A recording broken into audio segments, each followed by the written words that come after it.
ഡൽഹിയിലെ CJP സമരത്തിന് നേരെയുണ്ടായ പോലീസ് അതിക്രമത്തിൽ പ്രതിഷേധിച്ച് SFI തൃശൂർ ജില്ലാ കമ്മിറ്റി റെയിൽവേ സ്റ്റേഷനിലേക്ക് നടത്തിയ മാർച്ചിൽ വ്യാപക സംഘർഷവും പോലീസ് ലാത്തിച്ചാർജും.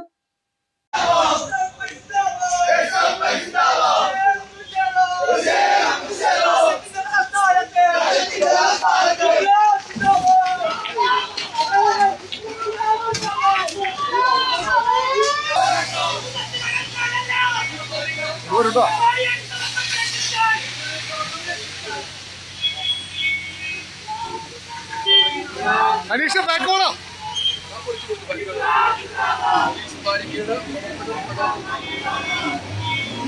നീറ്റ് പരീക്ഷാ ക്രമക്കേടുകൾക്കെതിരെയും കേന്ദ്ര വിദ്യാഭ്യാസ മന്ത്രി ധർമ്മേന്ദ്ര പ്രധാന്റെ രാജിക്കായുമുള്ള CJPയുടെ പാർലമെന്റ് മാർച്ചിന് നേരെ ഡൽഹി ജന്തർ മന്ദറിൽ വെച്ച് പോലീസ് അതിക്രൂരമായി ലാത്തി വീശുകയും കണ്ണീർ വാതകം പ്രയോഗിക്കുകയും ചെയ്തിരുന്നു. ഇതിൽ പ്രതിഷേധിച്ചാണ് കേരളത്തിലുടനീളം SFI മാർച്ച് സംഘടിപ്പിച്ചത്. തൃശൂർ റെയിൽവേ സ്റ്റേഷനിലേക്ക് എത്തിയ SFI മാർച്ച് പോലീസ് ബാരിക്കേഡുകൾ സ്ഥാപിച്ചു തടഞ്ഞു. ബാരിക്കേഡ് മറികടക്കാൻ പ്രവർത്തകർ ശ്രമിച്ചതോടെ പോലീസ് ജലപീരങ്കി പ്രയോഗിച്ചു.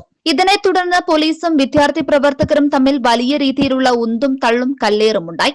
സംഘർഷം നിയന്ത്രണാതീതമായതോടെ പോലീസ് പ്രവർത്തകർക്ക് നേരെ ലാത്തി വീശുകയും ഓടിക്കുകയും ചെയ്തു. തൃശൂരിലെ പ്രതിഷേധ മാർച്ച് DYFI ജില്ലാ പ്രസിഡന്റ് നിയാസ് ഉദ്ഘാടനം ചെയ്തു. SFI ജില്ലാ secretary Abhijith T, president Anas Joseph എന്നിവർ പ്രതിഷേധത്തിന് നേതൃത്വം നൽകി സംസാരിച്ചു. News 99 news Thrissur.